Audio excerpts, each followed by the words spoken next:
Assalamualaikum warahmatullahi wabarakatuh. Bismillahirrahmanirrahim. Alhamdulillahi rabbil alamin. Wassalatu wassalamu ala asyrafil anbiya'i wal mursalin sayyidina Muhammadin wa ala alihi wa sahbihi ajma'in. Allahumma 'allimna ma yanfa'una wanfa'na bima 'allamtana.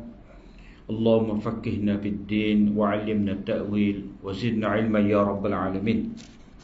Rabbi shrah li sadri wa yassir li amri wahlul 'uqdatam min lisani yafqahu qawli. Subhanaka la ilma lana illa ma 'allamtana innaka antal alimul hakim. Wala haula wala quwwata illa billah. Terima kasih kepada Cikgu Nasir sebagai selaku pengurusi majlis dan tuan-tuan dan dirahmati Allah sekalian. Syukur kita pada Allah SWT pada pagi ini dapat lagi kita menyambung siri yang kedua daripada daurah kitab Al-Amthal Al-Quraniyah yang dipetik daripada kitab I'lamul Muwaqqi'in an Rabbil Alamin oleh Al-Imam Ibnul Qayyim rahimahullahu ta'ala. Seperti mana yang diberitahu tadi, kita akan sambung pada muka surat 26, iaitu permisalan Allah SWT menyatakan tentang cahaya itu yang menerangi alam ini. Allah Ta'ala memberi cahaya kepada alam semesta, kepada langit dan bumi. Begitu juga Allah SWT memberi cahaya, yang ini petunjuk dan hidayat kepada manusia, supaya manusia itu beriman. Sebelum daripada ini kita telah baca dah, Ibnul Qayyim dia telah menyebut permisalan daripada surah An-Nur ini. Dia sebut mula-mula ayat 39 dan 40. Kemudian baru beliau menyebut ayat 38. Maknanya dari segi tertib surah tu tidak kena lah. Tetapi mungkin beliau bermaksud untuk menyatakan orang kafir yang melakukan amal ibadat, yang melakukan perkara kebajikan seperti orang Yahudi itu, bila mana mereka tidak menerima wahyu Allah yang merupakan cahaya hidayat, maka sia-sia. Begitu juga orang-orang yang mengikuti hawa nafsu, membiarkan diri mereka itu dalam kejahilan, dipenuhi dengan syahwat, seperti mana golongan Nasrani, maka mereka itu seperti orang yang berada dalam kegelapan. Jadi semua ni, orang yang berada dalam khayalan, seperti mana seorang yang dahaga tadi, dia melihat fata morgana, khayalan dia itulah air. Begitu juga orang yang berada dalam kejahilan, dia merasakan dia tu mendapat hidayah, tetapi sebenarnya tidak.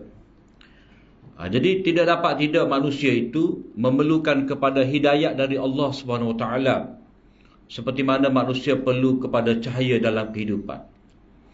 Jadi Imam Ibnul Qayyim rahimahullah mengemukakan kepada kita permisalan.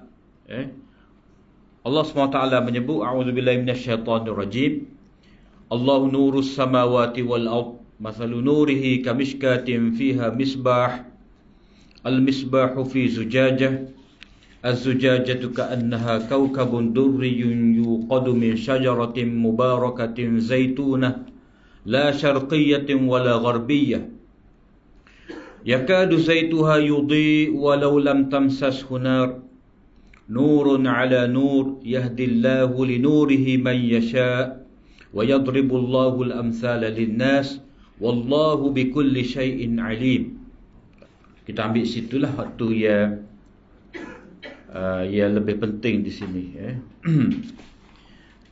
Jadi Allah lah yang menerangi langit dan bumi. Maknanya kalau Allah SWT tidak menyediakan cahaya untuk alam ni, dengan adanya matahari, bulan dan sebagainya, manusia berada dalam kegelapan. Jadi pentingnya cahaya itu kepada manusia. Allah SWT menyebut di sini cahaya yang berada dalam bilik ataupun rumah. Mana penting. Maknanya di tempat yang sempit, Manusia memerlukan kepada cahaya. Apatah lagi di tempat yang luas, luar daripada rumah dia, dalam perjalanan dia dalam kafilah itu. Ni setara dalam tempat rumah dia, tempat yang dia biasa duduk, dia nak buat kerja, itu penting cahaya. Seperti miskat. Kita ni ngaji hadis miskat ni, miskat tu benda yang tidak payahlah untuk kita faham. Miskat ni mana di dinding tu dibuat ceruk, yang geluk sikit di situ, geluk di situ, mana dinding dia buat lekuk, maka di situ dia letakkan pelita, dan di bahagian dinding yang berlekuk itu dia lomor minyak, untuk pantulan, untuk refleksi cahaya ke seluruh bilik itu. Kalau zaman kita lah ni dia bubuh aluminium ni di lampu ni, untuk pantulkan cahaya. Seperti rumah sempit lah, rumah sempit orang letak cermin besar. Jadi ada cermin tu dia nampak macam luas. Itu fungsi refleksi ataupun pantulan. Di dalam miskat itu terdapat lampu. Lampu al-misbahu fi zujajah, lampu itu dalam kaca. Dan kaca itu seperti kaukabun durri, seperti bintang yang bersinar dengan cemerlang. Yuqadu min syajarah, yang dinyalakan daripada pokok yang berkak. Pokok yang berkak iaitu zaitun. Mana Allah SWT ambil benda-benda yang mudah untuk difahami oleh masyarakat Arab pada ketika itu, dan pergantungan mereka kepada minyak zaitun itu sangat besar. Dan disebutkan berkat mana banyak. Banyak daripada minyak dia, dibuat macam-macam, dijadikan sebagai lauk, dan sebagainya. La syarqiyatin wala gharbiyah. Pokok zaitun ni pula tidak apa dia kata di situ, tidak arah timur dan tidak arah barat. La syarqiyatin wala gharbiyah.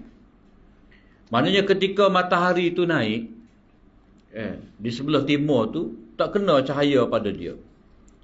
Begitu juga ketika turun, matahari terbenam, tak kena juga cahaya. Maknanya dia tidak terkena kepanasan yang melampau. Mana dia dalam keadaan teduh semua. Jadi pokok tu, terutama pokok zaitun ni yang berada di kawasan Mediterranean tu, dia naklah suasana yang sejuk tu, lebih baik lagi.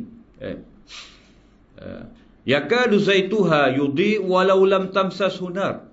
Hampir-hampir minyaknya itu memberikan cahaya walaupun tidak terkena api. Mana kalau kena api lagilah. Nurun ala nur, cahaya atas cahaya. Allah Ta'ala memberi hidayah kepada cahayanya itu kepada siapa yang dia kehendaki. Jadi kita pergi kepada muka surat 27. Ibnul Qayyim menyebutkan kepada kita di sini, ada golongan yang dikurniakan nikmat kepada mereka, kelompok yang diumpamakan dengan cahaya. Kemudian golongan yang sesat, kelompok yang diibaratkan dengan fata morgana, dan kelompok yang dimurkai, orang yang berada dalam gelap gelita yang berlapis-lapis. Kemudian muka surat 28 tu, seperti mana yang telah kita bincang sebelum pada ni, orang yang berada dalam kebatilan, dia menganggap amalnya itu betul, tetapi bila balik kepada Allah Ta'ala di akhirat, sedikit pun tidak berguna kepadanya. Sebab apa? Sebab ilmu dia tu ilmu yang tidak berguna pada dia, dan i'tiqad dia tu i'tiqad yang bersalahan. Jadi bila mana kita tengok ayat ni, sebelum kita baca apa yang nak disebutkan oleh Ibnul Qayyim itu, dalam ayat ni Allah SWT buat perumpamaan, cahaya dia tu, cahaya hidayah dia, Cahaya hidayah dia, mana wahyu yang Allah Ta'ala berikan kepada manusia, Al-Quran. Mishkah itu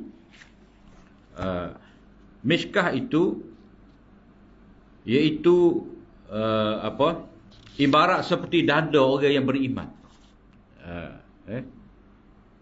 Maknanya dalam diri orang beriman itu adanya tempat diletakkan cahaya itu. Jadi mishkah itu seperti dada. Lepas tu ada lampu-lampu itu diibaratkan seperti hati. Hati. Jadi kaitan dengan cermin kaca tu, dengan kaca, dengan minyak tu, itu semua gambaran kepada hati yang bersih. Tidak kata ada kelaring, kita kata di cermin kan, ada kelaring.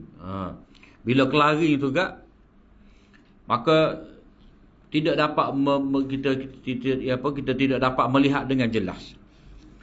Jadi orang beriman tadi, bila mana dia menerima cahaya dari Allah SWT, dengan dia buka dada dia, terima dengan hati dia, dengan sepenuh dia, maka itu mencerahkan kehidupan dia. Jadi seluruh bilik tu jadi cerah. Jadi tempat yang berada lampu tadi diceruk tu. Mana diri dia tu, mana lampu yang berada di ceruk mishkah itu dapat memberi cahaya kepada seluruh bilik ataupun seluruh rumah. Ibarat seorang mukmin itu, bila dia ada ilmu yang benar, maka dia akan dapat memberi manfaat untuk orang sekeliling dia. Lampu ini dia boleh bercahaya sebab ada minyak-minyak sebagai bahan bakar tu. Orang letak sumbu, orang letak sumbu, sambul di minyak. Jadi minyak itulah bahan bakar. Itu isyarat kepada apa? Ada isyarat daripada pengajaran-pengajaran yang terdapat dalam wahyu. Dan wahyu ni pula diibaratkan oleh kerana minyak itu adalah minyak zaitun, daripada pokok zaitun. Jadi sebut pokok yang berkat. Maknanya ini adalah mari daripada sumber yang penuh dengan keberkatan.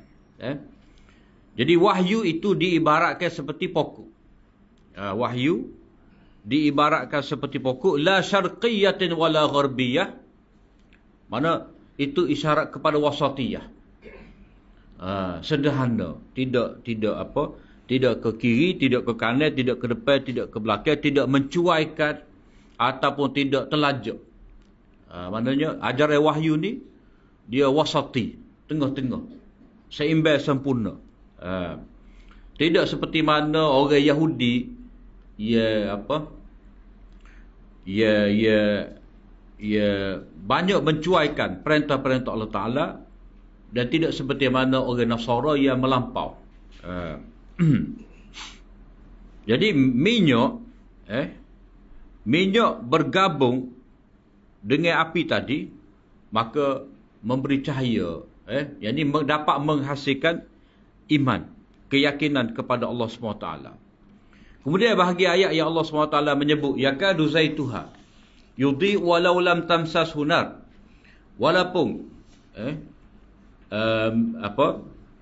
minyak itu tidak terkena api, tetapi dia tetap memberi cahaya. Maknanya pada diri manusia, dengan fitrah dia, walaupun belum mari wahyu kepada dia, maka dia dapat mengenal Allah, berdasarkan kepada dalil fitrah.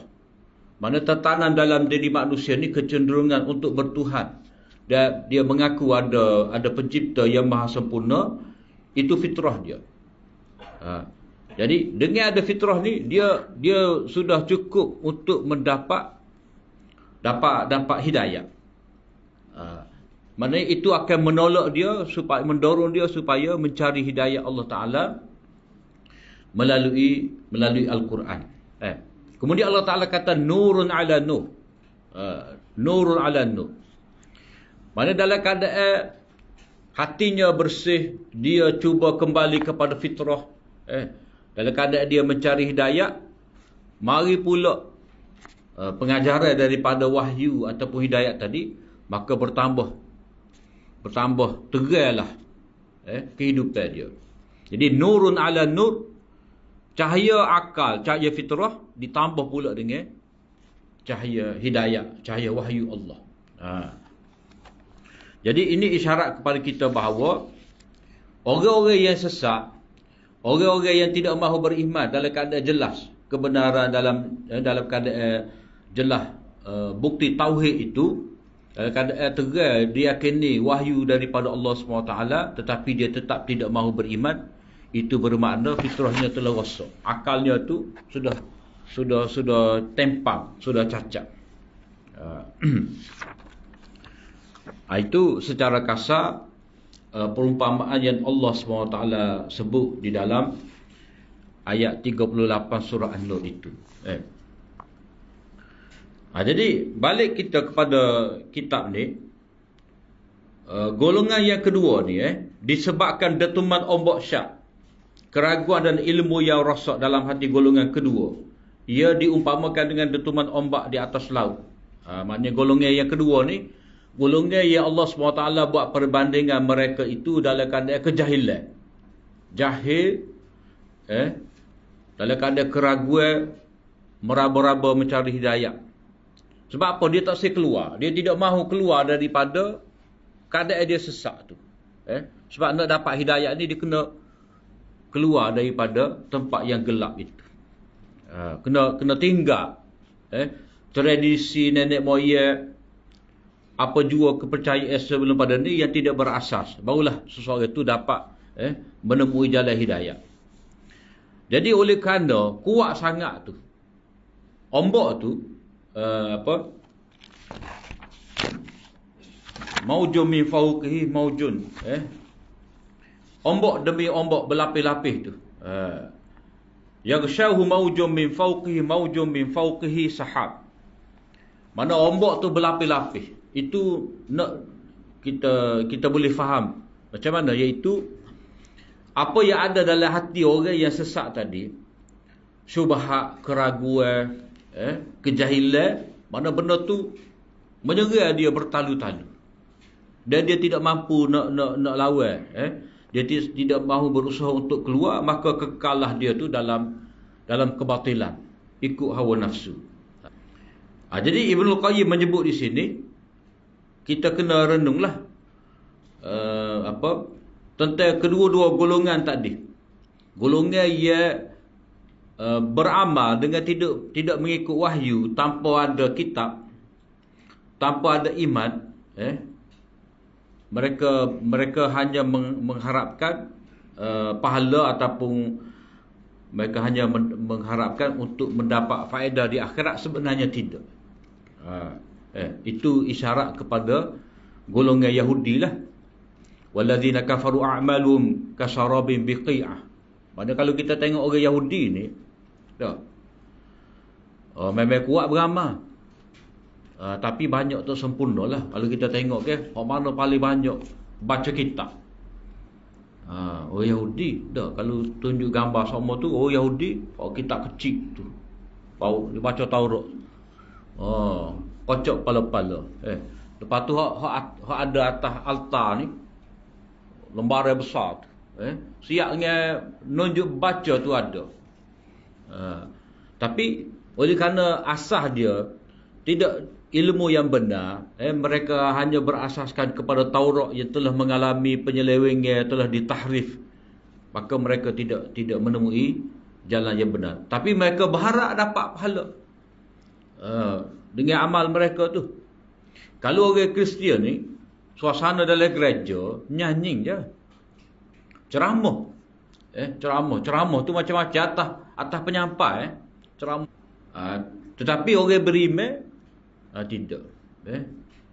Ilmu yang disampaikan dalam rumah Allah adalah ilmu yang berasaskan kepada wahyu.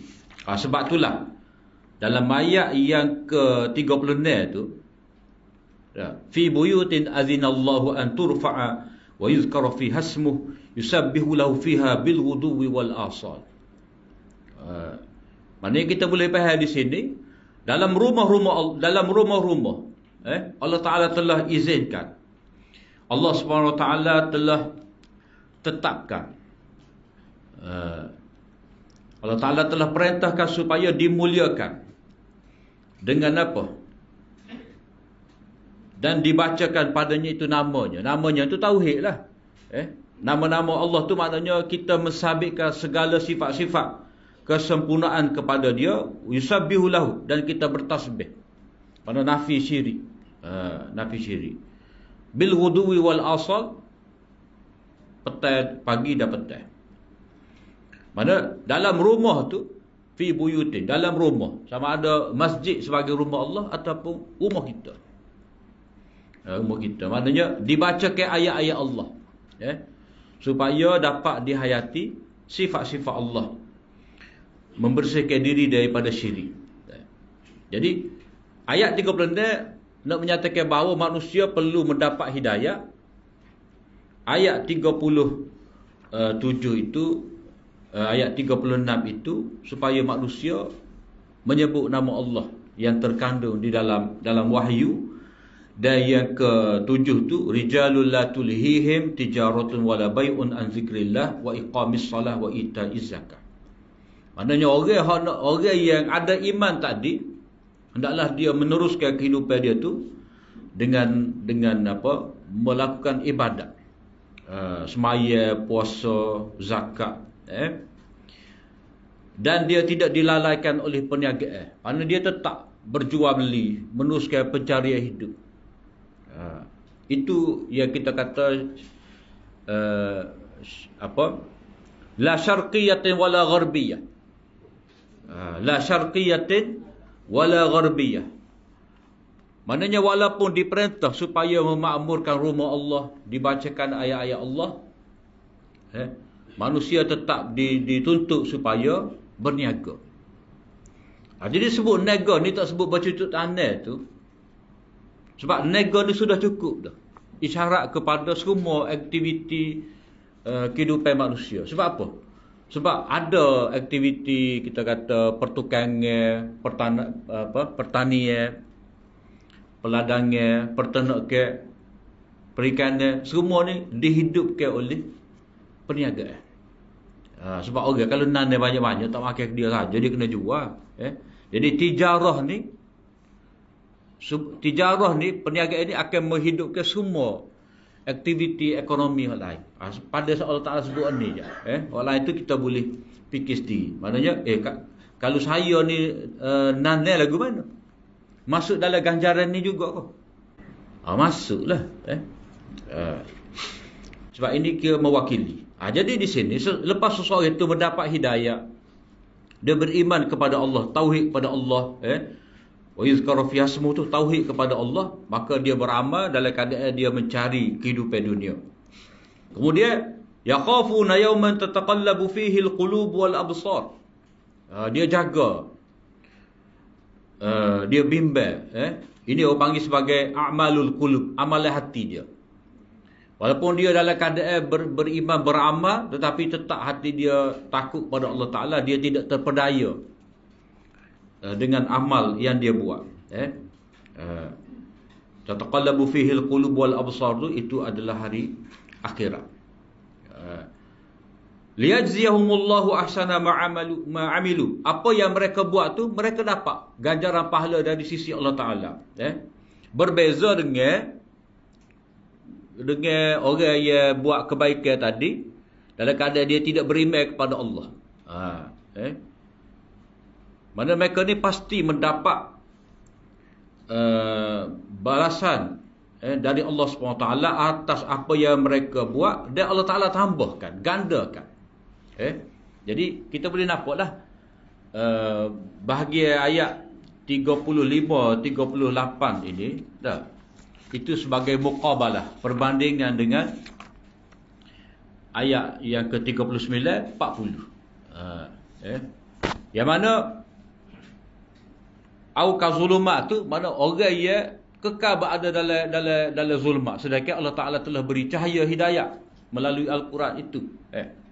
Ayat 39 tu, orang yang beramal tetapi tanpa tanpa tauhid, tanpa iman kepada Allah Ta'ala.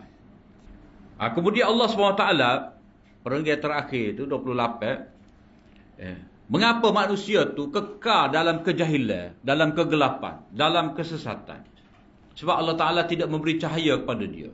Maknanya, dia tidak mengikut ketetapan Allah SWT dalam bab nak dapat hidayah. Ini orang panggil qanun hidayah.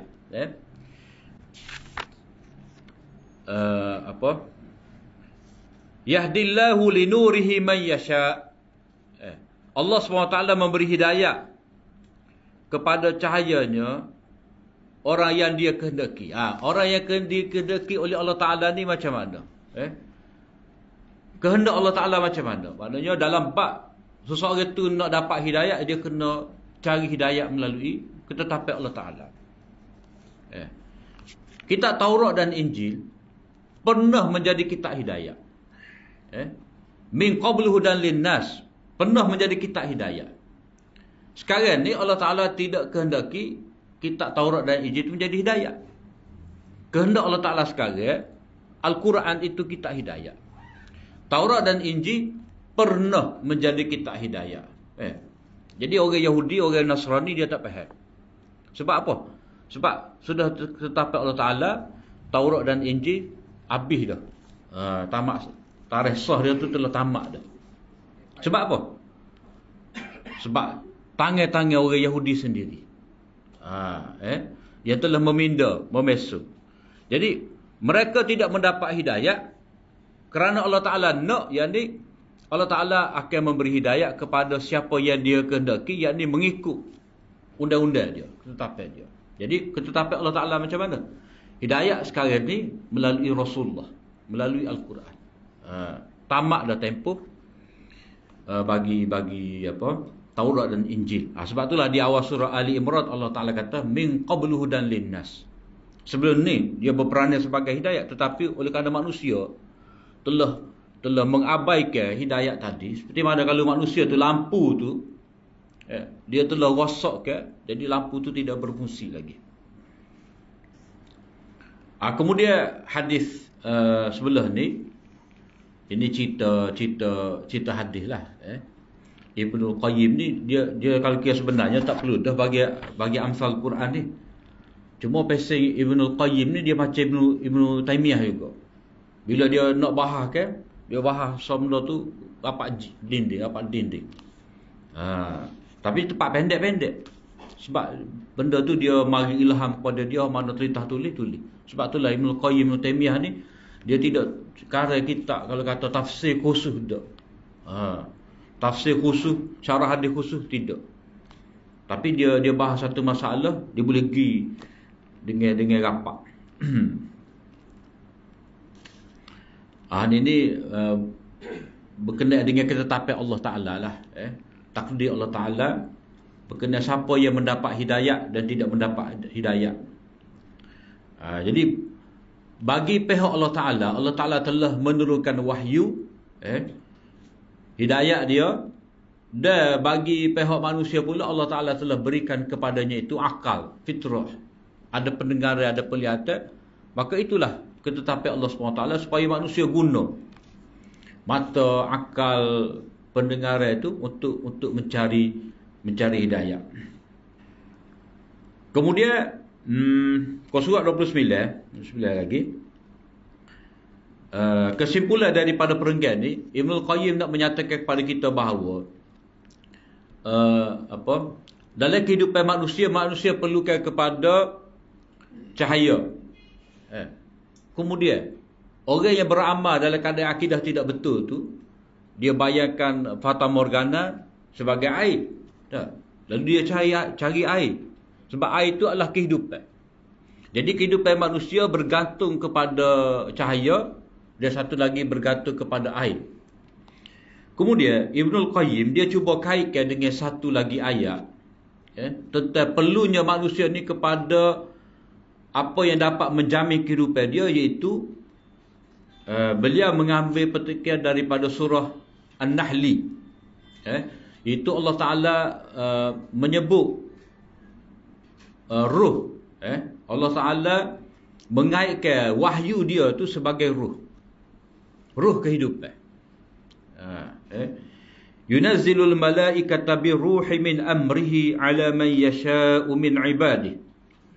Allah Ta'ala menurunkan malaikat membawa ruh, yakni membawa wahyu dengan perintahnya kepada siapa yang dikehendakinya daripada hamba-hambanya yang layak menjadi rasul. Maksudnya Allah Ta'ala telah pilih seorang untuk menjadi nabi, maka Allah Ta'ala kirimkan malaikat Jibril, kirimkan ruh, wahyu Allah. Maknanya wahyu itu diibaratkan sebagai ruh, nyawa manusia. Jadi Ibnul Qayyim nak menyatakan kepada kita bahawa pentingnya iman itu seperti cahaya. Pentingnya akidah ataupun syariat, pentingnya agama itu seperti air. Dan pentingnya hidayat kepada manusia itu adalah seperti ruh. Jadi turunnya Al-Quran itu sebenarnya memberi nyawa, memberi ruh kepada manusia. Jadi muka surat 30 tu Ibnul Qayyim menyatakan beberapa ayat yang lain menjelaskan hakikat ruh itu adalah wahyu Allah, kalam Allah kepada manusia. Itu daripada surah An-Nur. Kemudian perumpamaan yang berikut ni binatang ternak dalam surah Al-Furqan. Jadi dalam ayat ni Allah SWT menggambarkan manusia yang tidak mahukan kepada hidayah, yang mana tujuan hidup mereka tu tak ada. Hakikat orang yang tidak mahu hidayah ni adalah seperti binatang-binatang yang mana mereka tu tidak tahu hala tuju, ataupun tidak mengetahui matlamat hidup. Dalam surah Furqan ayat 44, am tahsabu anna aktsarahum yasma'una aw ya'qilun inhum illa kal an'am bal hum adallu sabila. Atau adakah engkau menyangka bahawa kebanyakan mereka mendengar atau memahami, yakni apa yang engkau sampaikan kepada mereka, mereka hanyalah seperti binatang ternakan, bahkan bawaan mereka lebih sesat lagi. Jadi kita tengok dalam ayat ni Allah SWT buat perumpamaan orang kafir yang tidak mahu mendengar hidayah. Tidak mahu mendengar ni, dengar dengan cara boleh faedah. Ramai orang dengar tapi dia tidak dapat faedah. Ada orang minat dengar baca Quran, tapi tumpuan dia nyanyi, taranum tu semata-mata taranum, tak musak dalam hati, sehingga Quran tu dibuat macam koi, koi orkestra, ada juga orang lagu tu baru je sehari tu, seminggu dua lepas. Jadi Allah Ta'ala menyebut di sini kebanyakan manusia sama seperti binatang ternakan. Dari segi mana? Wajah syabahnya, keserupaan itu dari segi tidak mahu menerima petunjuk dan tidak taat kepada Allah. Macam binatang. Sebab kalau binatang ni, matlamat akhir daripada kita pergi binatang ni sembelih. Dah. Kalau kita we the dog dah. Mati. Nengung kat lah. Dah. Jadi Allah SWT nak menyatakan manusia kalau dia tak ada matlamat dalam hidup, yang mana matlamat dia dalam hidup ni beribadat pada Allah, memakmurkan alam, buat sebanyak mana kebaikan dengan sebaik-baiknya. Kalau dia tidak ada matlamat ni, dia kata makan tidur gitu je. Tak ada panduan. Kemudian Allah Ta'ala kata balhum adallu sabila, tapi mereka ni kalau tengok molek lebih sesat lagi daripada binatang ternakan. Sebab apa? Sebab binatang ternakan ni dia dengar kata. Dah. Erat balik petang kan? Erat, dia balik. Kadang-kadang tak ada erat, buka pintu tu. Orang kambing buka pintu kandai dia pun nampak. Sebab dia tahu cari rezeki dia. Ada rumput dia nampak. Tapi manusia ni baca wahyu dah, baca Quran dah, baca hadis dah, tapi tak sedengar. Nasihat bagi dah tapi tak sedengar. Tak se beriman kepada Allah, tak se mentaati perintah Allah. Jadi Allah Taala kata, am tahsabu anna aktsaruhum yasma'un. Apakah engkau mengira mereka tu dengar ataupun berfikir? Ni orang panggil istifham ingkari. Demo tu tak dengar benar. Dah. Tak dengar apa tu. Tapi Allah Taala tanya Nabi tu, adakah? Lembut sikit. Tapi pada hakikatnya pok tu tak sedengar. Jadi binatang ternakan ni kalau dia oleh pengembala, mereka keki mudah. Kadang-kadang mudah lakung dengan demon ni. Banding dengan manusia ia keraking ni. Ia suka berdebat. Betul alik dia semacam. Sedangkan alik dia tak ada hujah. Kalau alik dia ada hujah, tak apa. Jadi kalau binatang tu, kita tengok binatang, mengapa Allah Ta'ala kata binatang tu lebih baik lagi? Balhum adallu sabila. Mereka tu lebih teruk lagi sesat daripada binatang. Jadi binatang ni kalau penggembala dia bawa ke tempat meragu, bawa tempat minum ke, lepas tu petai-petai gelap tu buat balik masuk dari kandang, mereka dengar kata. Begitu juga lebih teruk daripada binatang ni. Sebab apa? Sebab binatang tidak diberikan akal berfikir, akal fikiran untuk dapat berfikir. Tapi manusia ada, tapi dia tak guna. Dia tidak guna dengan sebaik-baiknya. Mata dia dengan mata kambing tu macam mana? Sebab itulah bila Allah Ta'ala kata lebih teruk daripada binatang, kita boleh tengok sekarang ni lah. Manusia tu macam-macam. Perangai dia tu bila mana dia telah meninggalkan agama Allah, tidak mahu ikut hidayat daripada Allah Ta'ala, akhirnya dia cabut diri dia daripada fitrah sebagai manusia, jadi luar tabi'i, akhirnya teruk daripada binatang. Jadi lebih teruk daripada binatang, kita sebut dah tadi, binatang tu kalau dituntun, dia oleh tuan dia diikut. Dan binatang ni kalau diberitahu, ataupun binatang ni dia tahu benda ni molek tak molek pada dia. Mana dia pilih tu nak makan ke apa, tapi manusia ni kadang-kadang dia buta, tidak melihat apa yang sebenarnya yang telah ditetapkan oleh Allah SWT. Jadi ayat ni, ayat 44 ni, untuk lebih kita jelas tamsilan dia kena tengok balik kepada ayat 43. Ayat 43 tu Allah Ta'ala kata, ara'aita man ittakhadha ilahahu hawah. Kamu tidak tengok ke golongan manusia yang menjadikan hawa nafsu dia tu sebagai Tuhan? Ukuran dia tu maknanya, kalau molek pada saya, molek lah. Ikut saya. Apa betul ni bila kena ngangi saya. Tu manusia yang telah jadikan nafsu dia sebagai Tuhan. Bukan kata dia tunggu apa yang diwahyukan oleh Allah Ta'ala, tetapi dia menjadikan hawa nafsu dia, keinginan cita rasa dia tu sebagai kayu ukur kebenaran. Dia kata, hamba suruh sedap lagu ni, kau ambot. Molek ni. Dia kira molek. Itu hawa nafsu. Kemudian perumpamaan yang berikut, muka surat 33, iaitu berkenaan dengan pemilikan hamba. Hamba. Orang ada hamba ni, dia mana setuju bahagia dia tu dimiliki oleh hamba, berkongsi dengan hamba, dia tak sih. Jadi maksud daripada permisalan ini adalah Allah Ta'ala nak menyatakan terbatalnya syirik. Syirik ni tak boleh terima sedikit pun. Bukti dia berdasarkan kepada fitrah. Jadi Allah SWT nak sebut pada kita di sini, fitrah manusia ni sebenarnya dia tidak dapat menerima syirik. Bukti dia ni.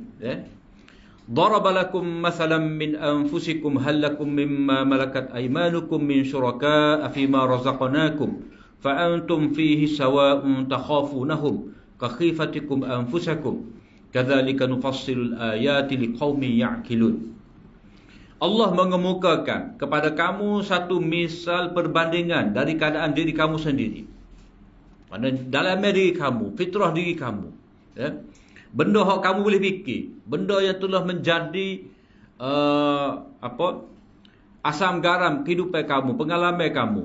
Relakah kamu menerima sebahagian dari hamba-hamba abdi yang kamu miliki itu menjadi rakan kongsi kamu pada harta benda yang kami telah kurniakan kepada kamu? Kamu nak ke? Maknanya kamu tak akan nak. Jadi ini panggil istifham ingkari. Istifham ingkari ni kamu pun tak terima. Relakah kamu menerima? Maknanya adakah kamu setuju harta yang kamu milik ni, dah, nego kamu, modal kamu ni boleh keuntungan tu, hamba yang kamu duk pera dia, hamba yang kamu suruh kerja tu, dia berkongsi dengan kamu. 50, 40, 40, 60. Kamu nak ke tak? Sedangkan hamba tu, bila orang tu ada hamba, dia hina hamba dia. Hak dia pakai tak akan sama dengan apa hak hamba dia pakai. Tak, hak dia makan tak sama dengan hamba dia makan. Tempat hamba dia dalam rumah, dia letak jokai dapur, hujung dapur dia letak. Tak sekali, tak ada sebilik special. Itu maknanya tanggapan tuan, orang-orang yang ada hamba ni, memang dia rasa dia tu besar daripada hamba dia. Jadi macam mana mungkin dia berkongsi kekayaannya itu dengan hamba? Supaya dengan penerimaan kamu itu, mereka akan menjadi sama berhak dengan kamu. Mana dia boleh kata, tuan tak boleh nak guna bitis ni. Saya boleh guna, tuan tak boleh guna. Jadi manakah orang yang ada hamba ni, dia sanggup menerima keadaan itu berlaku. Sebagaimana kamu tidak berani berbuat demikian dengan berkongsi dengan kamu yang setara dengan diri kamu. Maknanya kalau kamu tak boleh terima benda ni, maknanya katalah ada 100 dirham, 100 dinar milik tuan ni, tak. Hamba tu main minta, bagilah 2. Tenang dah hamba tu. Sebab apa? Kamu hamba sedar diri, dia akan kata lagu tu. Jadi dalam bab ni Allah SWT nak kiaskan kepada golongan musyrikin Mekah ni, macam mana kamu ni, untuk kamu tidak boleh terima perkongsian. Sedangkan untuk aku ni, aku sebagai Tuhan kamu telah jadikan aku ni berkongsi dengan sembahan-sembahan kamu ni. Kamu kata bahagian penciptaan alam semesta ni, ini bahagian Allah Ta'ala. Dah. Wala in sa'altahum man khalaqas samawati wal ard la yaqulunna Allah.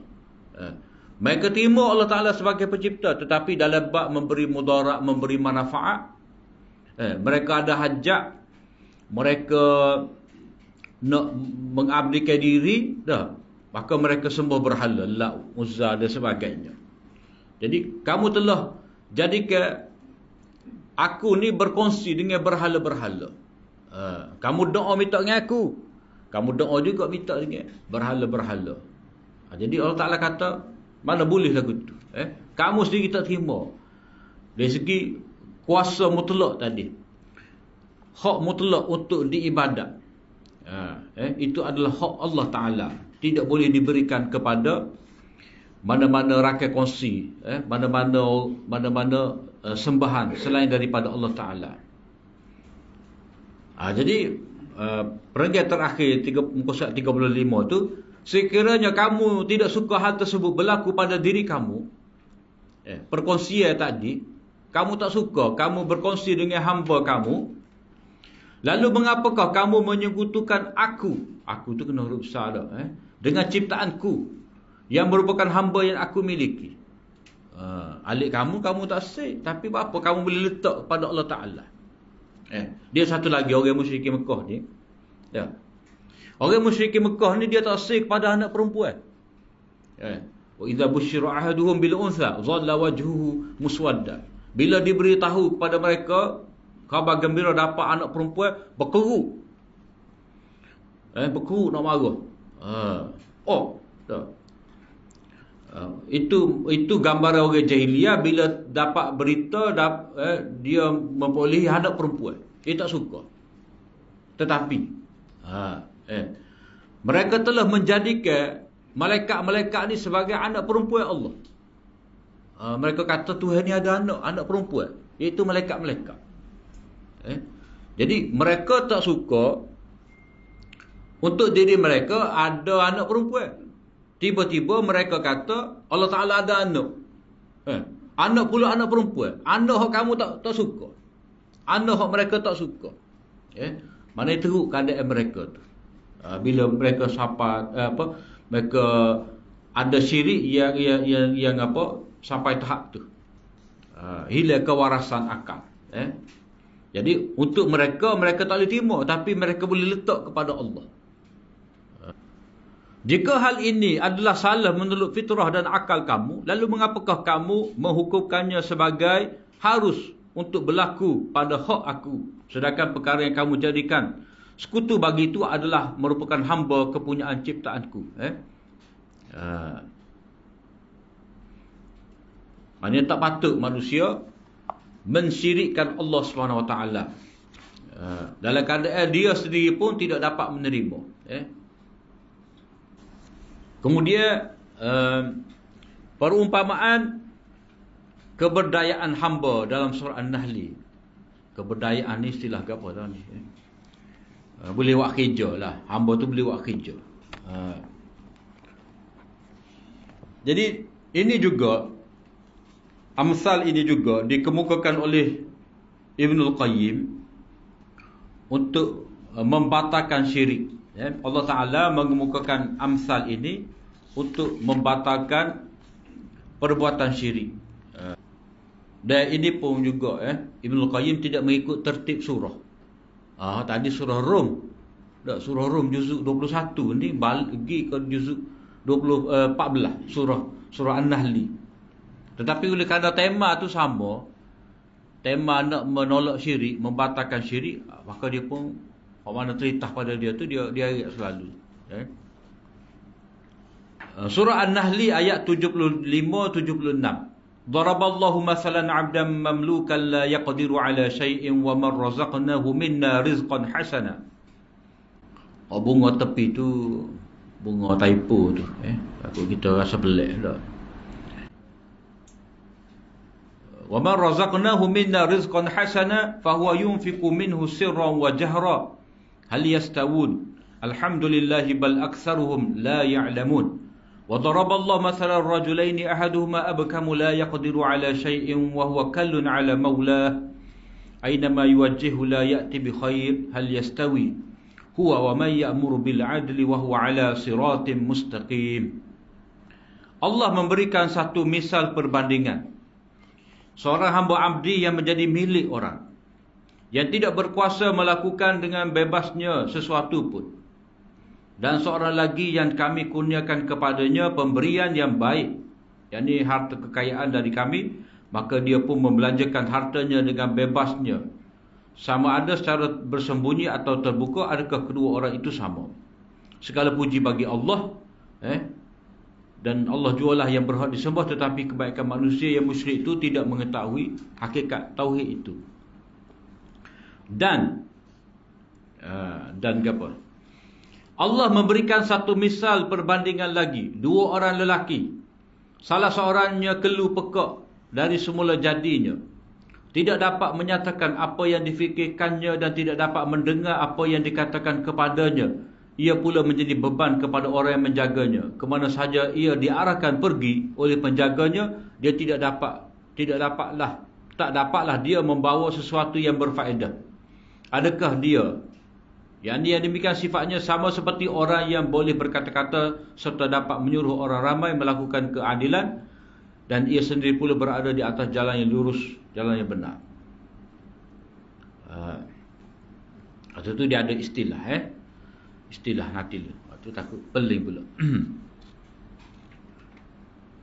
Jadi dalam ayat ni Allah SWT menyebut kepada kita berkenaan dengan berhala-berhala yang disembah selain daripada Allah. Dalam keadaan yang berhak disembah itu hanyalah Allah. Tiba-tiba manusia dia mengangkat, dia meletakkan berhala sembahan yang sama taraf dengan Allah Ta'ala. Jadi Allah Ta'ala jelaskan kepada kita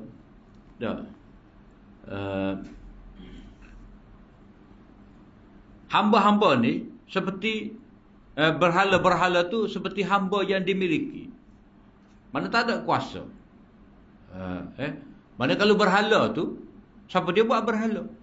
Manusia tu juga, ia ukir, ambil batu, bawa balik, ukir, lepas tu letak. Nak boleh sembah tu basuh, lak pagi-pagi, sabu debu apa, kena laku banyak perkara juga.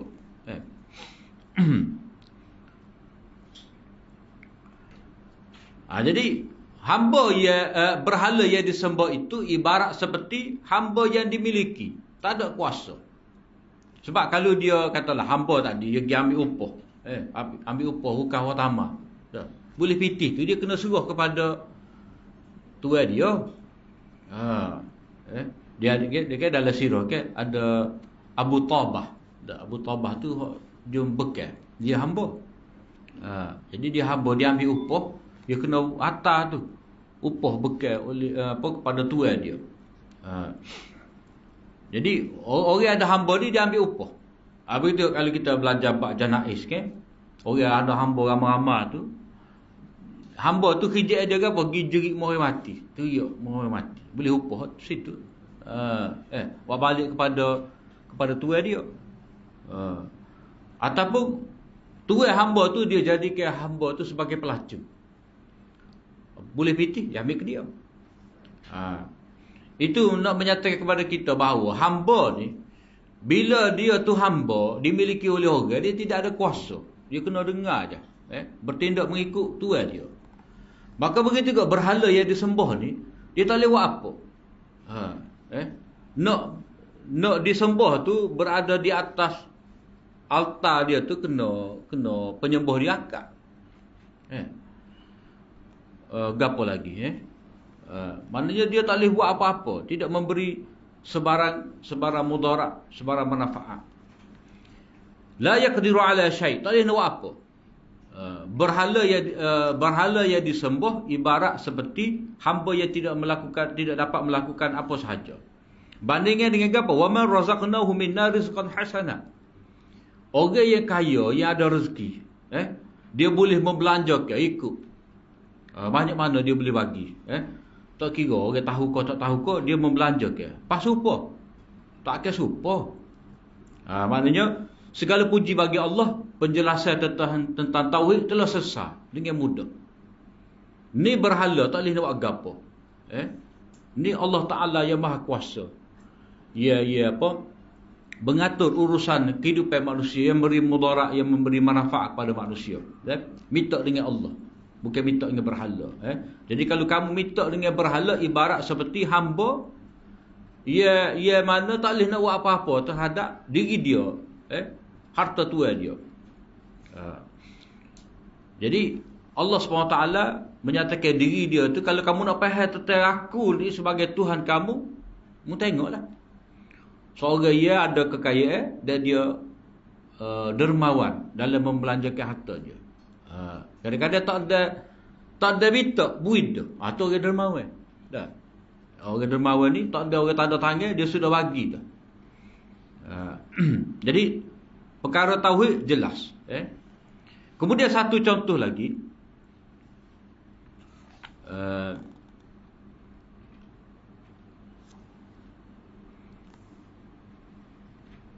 Itu apa? Itu macam dia. Kalau kita sebut tadi ada pada muka surat 37 bawah sekali tu dah.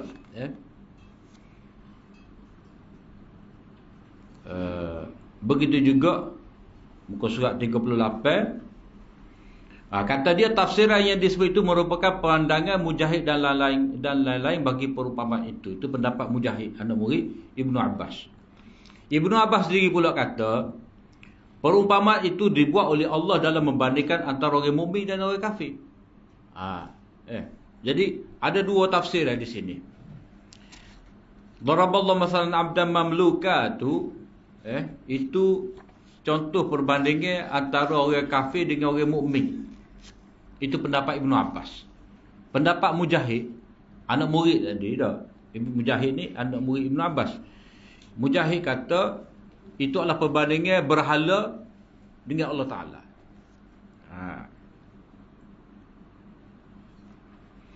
Kata Ibnu Abbas, Allah memperumpamakan orang mukmin dari sudut kebaikan yang dikurniakan kepadanya, menerusi rezeki yang baik, lalu dia membelanjakan sebahagiannya kepada dirinya dan juga orang lain, tersembunyi atau terang-terangan. Adapun orang kafir ni dia lemah, tak boleh buat apa. Dan dia tidak mampu melakukan apa-apa kebaikan untuk dirinya.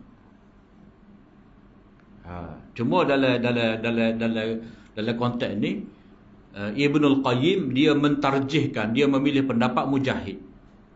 Jadi pendapat Ibnu Abbas tu, perumpamaan tadi merujuk orang mukmin dan orang kafir itu, dia kata tidak kuat. Sebab tidak disokong oleh konteks ayat, siyakul ayat. Sebab siyakul ayat ni bukan cerita tentang masalah perbezaan antara orang mukmin dan orang kafir, tetapi dari segi bab tauhid dan syirik. Sebab siyak ayat tu, kandungan ayat tu maknanya merujuk kepada siyak ayat. Konteks ayat tu dalam ayat 73-74, wa ya'buduna min dunillahi ma la yamliku lahum rizqan minas samawat.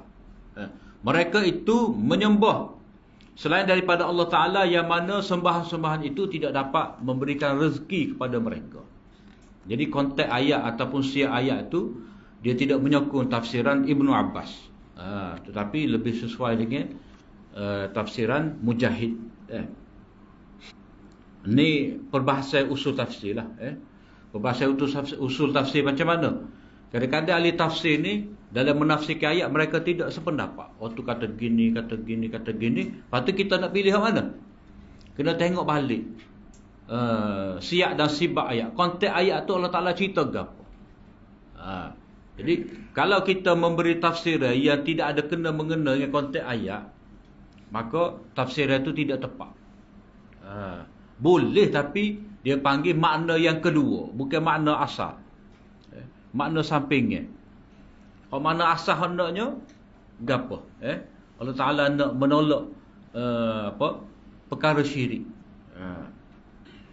Kemudian perumpamaan yang kedua. Perumpamaan yang kedua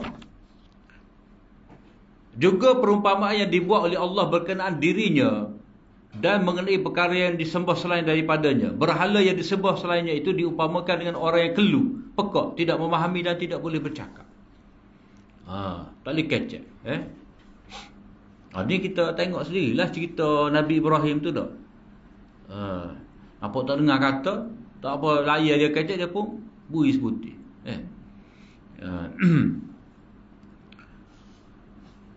Jadi berhala tu lemah, tidak dapat berbuat apa-apa sesuatu pun. Lepas tu, kemana saja kamu hantarnya, dia tidak akan dapat memberi apa-apa kebaikan kepada kamu. Itu bandingnya antara Allah dan min dunillah. Allah Ta'ala dan selain daripada dia tu macam mana? Jadi Allah Ta'ala mendengar hamba dia berdoa, berbicara, bermunajat pada dia. Allah Ta'ala dengar. Allah Ta'ala mengkabulkan, menerima. Allah Ta'ala akan bagi apa sahaja yang manusia nak. Tapi berhala dia tidak dapat mendengar. Sebab apa? Sebab itu hanyalah batu. Dan hanya dianggap ada roh yang duduk di batu. Sebab orang-orang musyrik ni, orang syirik ni dianggap ada. Situ tu ada. Dia anggap dapat mendengar. Dia anggap orang yang mati tu dapat mendengar. Ada betul-betul situ. Sedangkan kubur tu alam barzah. Jadi macam mana orang dalam kubur tu boleh dengar orang berbicara, orang dunia atas orang atas berbicara dengan dia tu. Sebab alam yang berbeza. Jadi alam yang berbeza, hukum berbeza, tak ada alat yang boleh menghubungkan antara dua alam ni. Kalau antara dua tempat, kita boleh guna Google Meet, Skype, Zoom, Amerika seorang, Malaysia seorang, Amerika seorang. Boleh kecek, telefon, ada alat. Tapi hak dekat ni, kubur bukan kubur jauh mana, kubur hak depan kita. Tak ada terbukti ada alat. Jadi macam mana benda tu, roh tu, orang mati tu dapat mendengar orang yang hidup mari minta hajat daripada dia. Kalau dengar pun boleh tolong ke tidak. Jadi Allah Ta'ala nak menolak syirik dengan cara menyatakan bahawa dia yang mendengar, dia sahaja yang mendengar dapat memberi manfaat kepada manusia. Adapun berhala selain daripada Allah Ta'ala tu tidak mendengar, tidak dapat melihat. Lepas tu kena bawa pergi mana-mana. Kena letak. Sebab itulah orang selain daripada Islam ni dia letak patung. Ada sahih besar, sahih kecil, portable. Ada macam-macam. Sebab itulah etikad dia bahawa pada berhala tu, pada patung tu ada ruh mari duduk. Kemudian di hujung ayat tu Allah Ta'ala kata, waman ya'mur bil adli. Allah Ta'ala yang menyuruh dengan keadilan. Maknanya orang yang berguna tadi, Allah Ta'ala yang mengarahkan dengan perkara-perkara keadilan, perkara-perkara kebaikan tu, samalah. Kamu boleh faham dengan orang yang menyuruhkan keadilan. Benda molek sama. Wa wa'ala siratim mustaqim. Dan dia tu berada di atas jalan yang lurus. Maknanya Allah Ta'ala yang dapat membimbing manusia kepada jalan yang lurus. Mengajak manusia kepada keadilan. Tidak sama seperti berhala-berhala. Orang yang sebut selain daripada Allah Ta'ala ni dalam sejarah agama syirik ni, dia akan suruh buat apa? Banyak perkara. Kena persembahkan untuk Tuhan tu binatang-binatang. Lepas tu binatang tu tidak dimakan, busuk gitu. Busuk gitu. Gapo lagi ni binatang hak Tuhan. Ada orang musyrik ni binatang hak Tuhan ni sembelih korbankan nyawa manusia, ada juga. Sembelih manusia buai dalam sungai ni. Ataupun hak cerita mandi sapa. Mandi sapa macam mana? Sembelih kubah, sembelih kerbau balau, dah. Separuh makan gula, separuh lagi lepas laut. Tu hakikat mandi sofa. Mandi tolak bala. Orang-orang jahiliah dahulu. Jadi bila orang tu ikut agama tauhid, yang mana Allah Ta'ala mengajarkan manusia benda yang betul, benda yang baik, benda yang adil, dia berada di atas jalan yang lurus. Sebab itulah bila agama tauhid, pengorbanan itu ada, penyembelihan korban itu ada, tetapi untuk apa? Untuk dimakan. La yanalallahu luhumuha wala dima'uha walakin yanaluhu taqwa minkum. Walaupun manusia itu korban binatang, tak sapa pada Allah Ta'ala, darah daging dia tu hak sapanya takwa kamu. Maknanya kamu semula korban tadi bila rebah, fa iza wajabat junubuha fakulu minha. Allah Ta'ala suruh makan. Bila rebah binatang tu, kamu makan dan berilah kepada orang fakir, orang miskin. Tidak macam agama syirik ni, binatang tu tak boleh makan. Busuk gitu.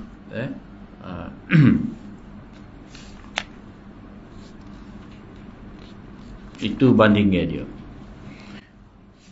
Cuma di sini Ibnul Qayyim menyebut kepada kita tafsir Siratal Mustaqim tu, inna rabbi ala siratim mustaqim tu panjang.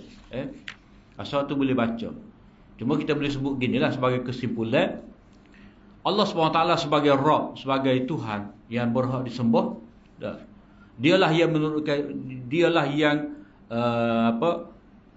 menjelaskan jalan yang lurus.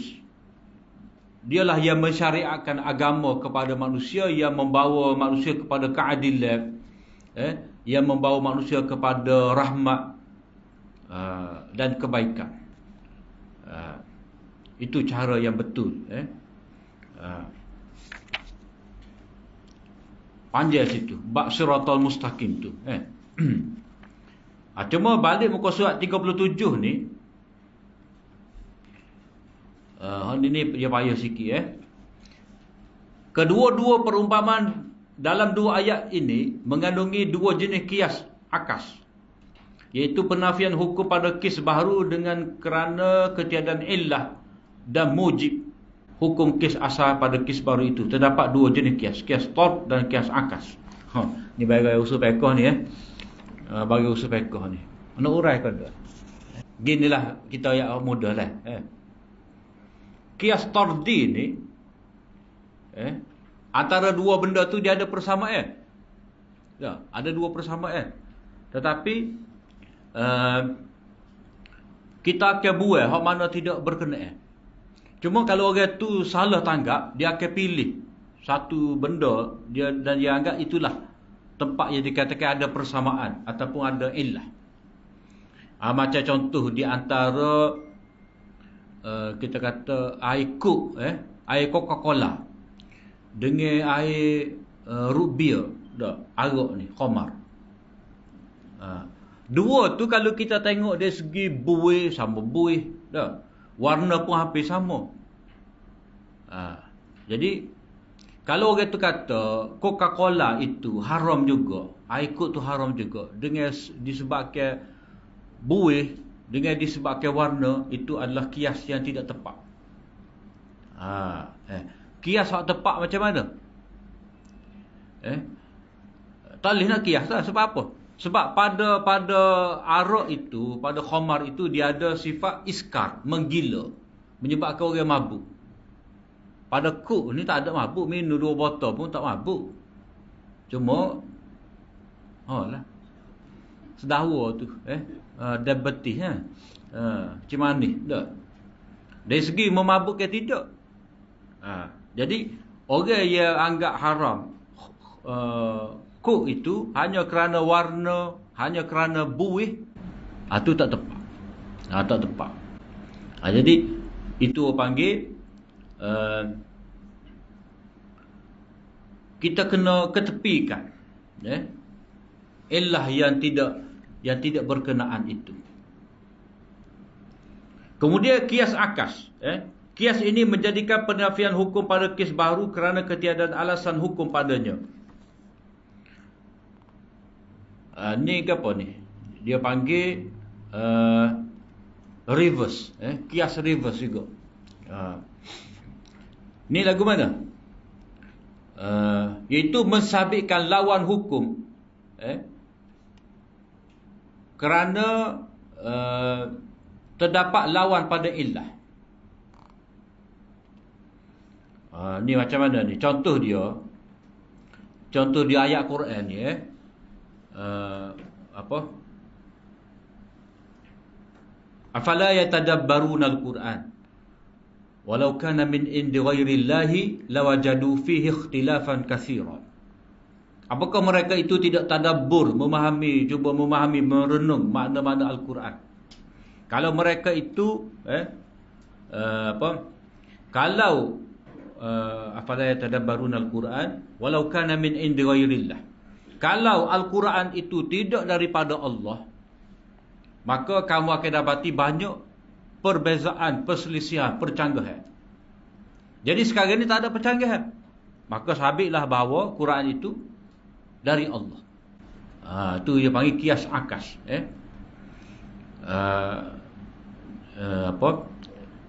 Kita letak mula-mula Quran dari Allah.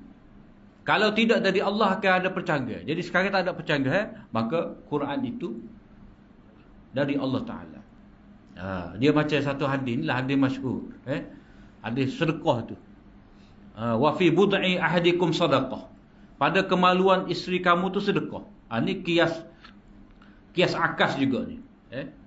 Jadi sahabat tanya, apakah kami mendapatkan isteri kami, menunaikan syahwat kami pada isteri kami dikira sedekah. Nabi kata kalau kamu letak pada tempat haram lagu mana? Berdosa. Jadi kalau letak tempat haram berdosa, maka letak pada tempat halal boleh pahala. Itu panggil kias akas. Tapi sebenarnya tak susah lagi kaitan dengan dua ayat ni. Tu hamba tak nampak tu, kena akak tangan. Kena cerita semula, selendar. Wallahu a'lam wa akhiru da'wana alhamdulillah.